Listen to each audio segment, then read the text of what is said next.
రైతు భరోసాకు రైతుల నుంచి అభిప్రాయాల సేకరణ జిల్లాలోని గునుగు పహాడ్ గ్రామంలోని రైతు వేదికలో రైతు నేస్తం కార్యక్రమంలో భాగంగా వ్యవసాయ మరియు హ్యాండ్లూమ్స్ శాఖ మంత్రి తుమ్మల నాగేశ్వరరావు అన్ని జిల్లాల వ్యవసాయ శాఖ అధికారులు రైతులతో వీడియో కాన్ఫరెన్స్ నిర్వహించారు। ఈ సందర్భంగా మంత్రి మాట్లాడుతూ రైతు భరోసా పథకం అమలు కోసం రైతుల అభిప్రాయాలను అడిగి తెలుసుకున్నారు।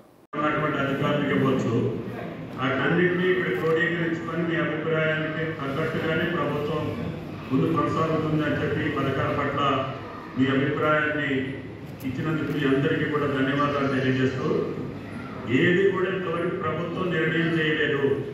సోషల్ మీడియా కానీ పత్రికా ప్రకటనలు కానీ మీడియా టీవీలో వచ్చినటువంటి వార్తలు దాని గురించి మీరు ఏమీ కూడా ఆదుర్దాపడాల్సినటువంటి అవసరం లేదు। ప్రభుత్వం వెసులుబాటును బట్టి ప్రభుత్వ ఆర్థిక పరిస్థితిని దృష్టిలో పెట్టుకొని కష్టమైన ముఖ్యమంత్రి గారి నిర్ణయం మేరకి రుణమాఫీకి మాట ఇచ్చాం। ఆ మాట ప్రకారంగా రుణమాఫీ చేస్తాం। కాకపోతే రైతు భరోసాలో తీసుకోవాల్సిన జాగ్రత్తలు కొన్ని ఉన్నాయి। నిజమైన రైతుకే లబ్ధి చేయాలి।